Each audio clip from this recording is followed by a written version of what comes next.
When Marcus Reed bought his property, he thought the biggest challenge would be fixing the old farmhouse and maintaining the private road that connected it to the main highway. He never imagined that a neighborhood HOA would eventually try to control that road, and that their own emergency would expose just how badly they had miscalculated.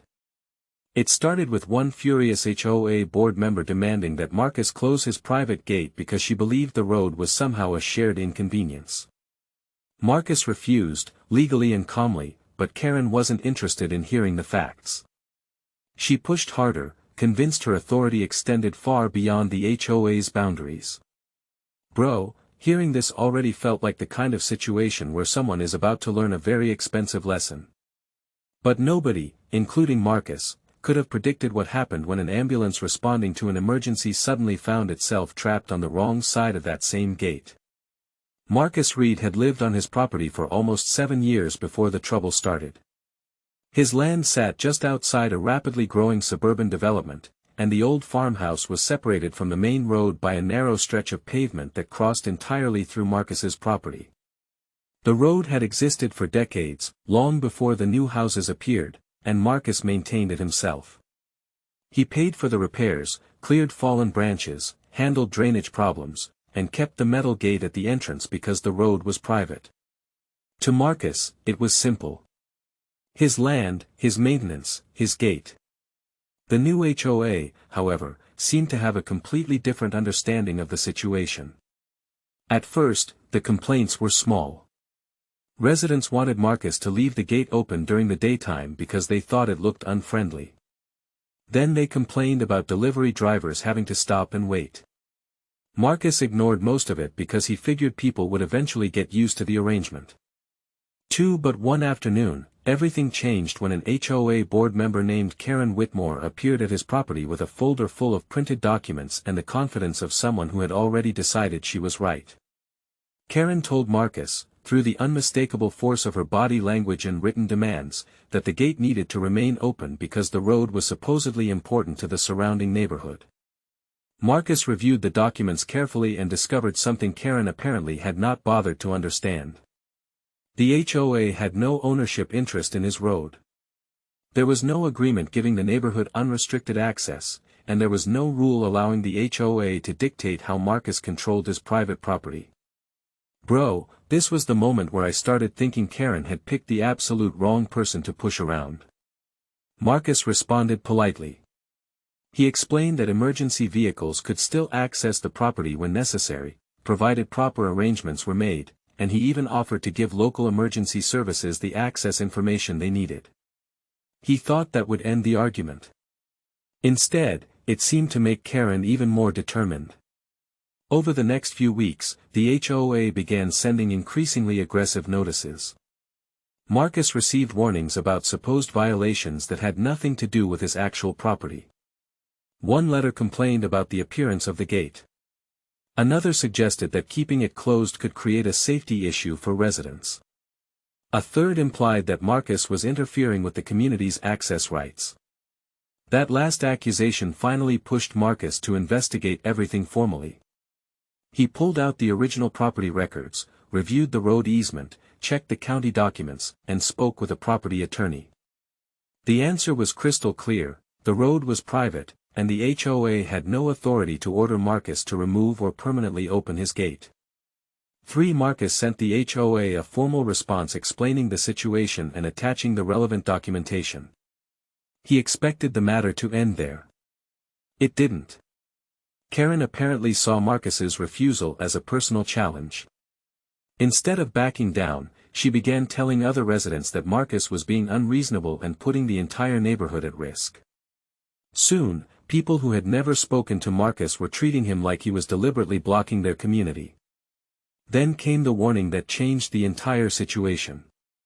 The HOA informed Marcus that unless he kept the gate open, they would pursue further action against him. Marcus looked at the letter, shook his head, and decided he was done arguing. He would follow the law, maintain his property, and keep the gate exactly where it was. What he didn't know was that the HOA was about to discover why controlling someone else's private property was a terrible idea. And the first person to discover it wouldn't be Karen. It would be an ambulance crew arriving in the middle of an emergency. For the next several days, Marcus tried to put the entire HOA dispute out of his mind. He had already provided the documents, explained the property boundaries, and made it clear that he wasn't interested in fighting with anyone. But Karen Whitmore had apparently decided that backing down was not an option.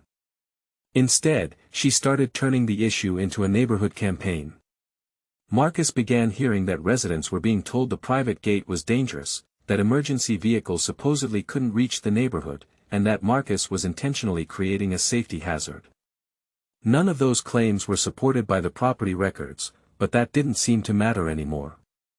Then the HOA sent Marcus another formal notice demanding that he keep the gate open. This time, the language was much more serious.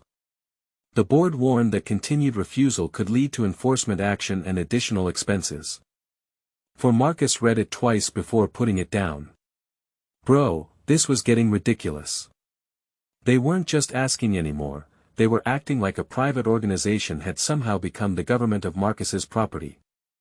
Marcus contacted his attorney again and documented every notice, every demand, and every interaction. He also made sure the local emergency services had the necessary information for accessing his road when required. He wanted everything handled properly because he knew one thing for certain: if the HOA tried to turn this into a legal battle, he wanted a complete record showing that he had acted responsibly from the beginning. Then Karen made her biggest mistake. Instead of waiting for the legal process to play out, she pushed the HOA to take a much more aggressive position. The pressure campaign continued, and Marcus eventually received one final demand insisting that the gate remain open. Marcus refused. He secured the gate exactly as he always had. And for a brief moment, it looked like the entire dispute might finally head toward court. But that same week, something happened that nobody could have planned. Late one evening, an emergency call came from inside the development. An ambulance was dispatched. The fastest route led straight toward Marcus's private road. And when the ambulance reached the gate, the entire argument about who controlled that road suddenly became much more than an HOA disagreement. The emergency call came just after sunset, when most of the neighborhood had settled into its usual evening routine. Marcus was inside his farmhouse when he noticed the faint reflection of flashing lights moving across the trees beyond his property. At first, he assumed the emergency vehicles were heading toward the main highway, but then he heard the unmistakable sound of an ambulance approaching from the direction of the development. Marcus immediately realized what had happened. The ambulance had been routed toward his private road.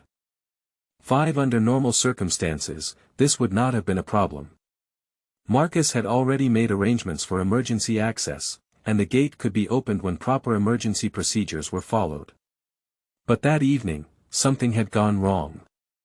The ambulance had arrived at the gate before the access issue could be resolved, and the crew found themselves facing the exact barrier Karen had spent weeks demanding that Marcus eliminate. Marcus hurried outside and saw the ambulance stop near the entrance. Its emergency lights illuminated the trees, the pavement, and the metal gate that had somehow become the center of an entire neighborhood controversy. The crew was clearly trying to determine the fastest way forward, while another emergency unit remained behind them. Marcus immediately moved toward the gate and began working through the access process. He wasn't interested in making a point. Someone inside that ambulance needed help, and Marcus understood that perfectly. Bro, this is where the whole situation became incredibly serious. Whatever argument had existed between Marcus and the HOA suddenly looked completely irrelevant compared with the emergency happening in front of him. The gate was eventually opened, and the ambulance continued toward the neighborhood. Marcus stepped aside and watched the vehicle disappear down the road. For several minutes, he simply stood there. Then his phone started buzzing. The HOA had already heard about the ambulance. Karen apparently believed the incident proved everything she had been saying. Marcus, however, knew there was a major difference between an emergency vehicle needing access and the HOA having legal ownership or control over his private road. He immediately documented what had happened, including the time the ambulance arrived, the access issue, and the steps taken to allow the emergency response to continue. But Karen wasn't finished. Within hours, messages began circulating among residents claiming that Marcus's gate had delayed emergency responders. The story spread quickly, and suddenly people who had never seen what actually happened were treating the incident as proof that Marcus had endangered someone. That accusation hit Marcus harder than the earlier HOA threats. He had spent weeks trying to cooperate. He had offered emergency access information. He had maintained the road himself. He had followed the legal requirements. Yet now he was being blamed for an emergency response problem that had resulted largely from the HOA's own insistence on controlling a road that did not belong to them. Instead of responding emotionally, Marcus did something far more effective. He gathered every document. He pulled together the property records, the road easement, his correspondence with the HOA, his communications regarding emergency access, and the timeline from the night of the ambulance incident. He also contacted the appropriate local authorities to clarify what had actually happened. And then the truth started coming together. The ambulance had not been permanently blocked. There had been no refusal to provide emergency access. There had been no evidence that Marcus had intentionally delayed anyone. Most importantly, the official property record still showed exactly what Marcus had been saying from the beginning: the road was private. Karen's campaign had created a completely different public impression, but the paperwork told another story. That should have been enough to make the HOA reconsider everything. Instead, Karen doubled down. The HOA scheduled another meeting and prepared to discuss enforcement against Marcus. The stated concern was community safety, but Marcus now had enough documentation to see the larger picture. The HOA had spent weeks portraying him as the problem while simultaneously demanding access to property it did not own. So Marcus decided he would stop defending himself one accusation at a time. He would put the entire story on the table. At the HOA meeting, Marcus arrived with a binder containing copies of every relevant document. He didn't come shouting. He didn't threaten anyone. He simply sat quietly while the board discussed the gate and repeated several of the same concerns Karen had been making for weeks. Then Marcus presented his evidence. The property map showed the private road. The recorded documents showed the ownership boundaries. The correspondence showed that Marcus had repeatedly offered reasonable emergency access arrangements. The timeline showed that he had cooperated when the ambulance arrived. And the notices from the HOA showed something else entirely: the board had repeatedly demanded that Marcus alter access to property it did not control. The room went quiet. For the first time, several board members appeared to realize that Karen's version of events had left out some very important details. Then came the part Marcus had been waiting for. He produced documentation showing that emergency access had already been communicated and that the ambulance incident had not been caused by him refusing assistance. The very emergency Karen had tried to use against Marcus had actually strengthened his position. Bro, the irony was almost unbelievable. Karen had spent weeks trying to prove that Marcus's private gate was the problem. Instead, the incident forced everyone to examine who had actually been responsible for creating confusion around the road. And once the board started asking those questions, the entire situation began collapsing. Marcus didn't need revenge. He didn't need to embarrass Karen. He simply needed the truth to be visible. The HOA's enforcement effort was eventually abandoned, and the board backed away from its demand that Marcus permanently keep the gate open. More importantly, the official record now reflected the reality Marcus had been trying to explain from day one. The private road remained private. The gate remained. And Karen's attempt to control it had ended up creating the very scrutiny she had spent weeks trying to avoid. But there was still one final consequence waiting for the people who had pushed this too far. Because once the HOA realized how much time, money, and credibility had been spent pursuing a claim that wasn't supported by the property records, the question wasn't whether the dispute was over. The question was who was going to pay for the mess they had created. Once the HOA abandoned its enforcement effort, Marcus expected the entire nightmare to disappear. Instead, the aftermath became even more interesting.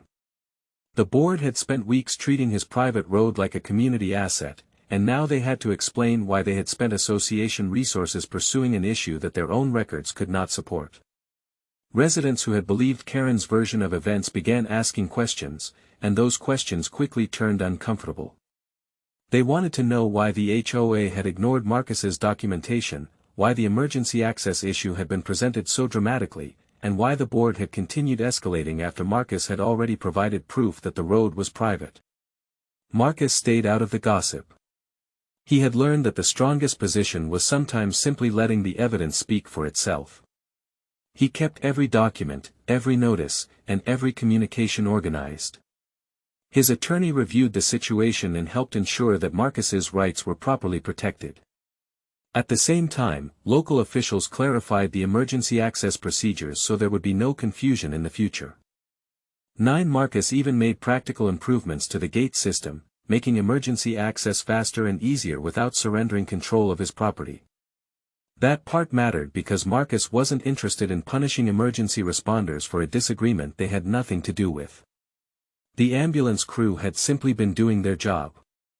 The real problem had been the confusion created by the HOA's campaign. Once that was addressed, the practical solution became obvious. Then the HOA held another meeting. This time, Karen's influence had changed dramatically. Several residents who had previously supported her began questioning whether the entire confrontation had been necessary. The board reviewed the costs associated with the dispute, including legal consultations and administrative expenses. What started as an attempt to pressure one property owner had turned into an expensive lesson for the association. And that's where the story took another turn. The HOA's leadership decided to formally clarify that Marcus's road was not a common neighborhood road and that the association had no authority to require him to leave the gate permanently open. The board also established clearer procedures for emergency access coordination, ensuring that future emergency responders would have the information they needed. Marcus finally had what he had wanted from the beginning, a clear boundary and a practical solution. But Karen still wasn't satisfied. According to Marcus, she continued insisting that the situation had been mishandled and that the HOA should have pushed harder. By then, however, the other board members had apparently learned the lesson that Karen had refused to learn. Pushing harder without legal authority doesn't make an argument stronger. It simply makes the consequences bigger. Eventually, Karen stepped away from her position on the HOA board. Marcus never celebrated it publicly. He didn't organize a victory party or post angry messages around the neighborhood. He simply went back to his normal life, maintaining his farmhouse, repairing the road when necessary, and keeping the gate secure. The strangest part was how quickly the neighborhood atmosphere changed. People who had once avoided Marcus began speaking to him normally again. Some apologized for believing the rumors. Others admitted they had never bothered to check the documents themselves. Marcus accepted the apologies but didn't dwell on them. He had learned something important from the entire experience. When someone is determined to make you the villain, arguing louder usually doesn't help. Documentation does. Patience does. Following the rules does. And sometimes, the person trying hardest to prove you're wrong accidentally creates the evidence that proves you're right. The ambulance incident became the turning point because it forced everyone to stop arguing about personalities and start looking at facts. Marcus's gate wasn't the enemy. His private road wasn't the enemy. And Marcus certainly wasn't trying to prevent emergency responders from doing their jobs. The real problem had been entitlement, the assumption that because something benefited the surrounding community, everyone else automatically had a right to control it. Bro, that's the part that sticks with me. Marcus never needed some dramatic revenge scheme. The HOA essentially defeated itself. Karen pushed so hard to control something she didn't own that she turned a neighborhood disagreement into a documented legal and financial mess. And in the end, Marcus didn't lose his road. He didn't lose his gate. He didn't surrender his property. He simply stood his ground, kept the evidence, and waited for reality to catch up with the people who refused to accept it. Sometimes the cleanest comeback isn't destroying your opponent. Sometimes it's watching them realize, one document at a time, that they were never in control. Looking back, Marcus said the strangest part wasn't the HOA's demands, it was how quickly confidence disappeared once the facts were impossible to ignore. Karen thought pressure would make Marcus surrender, but patience and documentation did the opposite. The gate stayed private, the emergency access confusion was resolved, and the HOA learned an expensive lesson about assuming authority it didn't have. Bro, that's exactly how real-life karma works sometimes. Nobody needs a dramatic revenge speech when the truth can do the damage all by itself. If you enjoyed this story, hit the like button, subscribe for more unbelievable neighborhood drama, and tell me in the comments what you would have done if an HOA tried controlling your private road. Because honestly, this one was wild.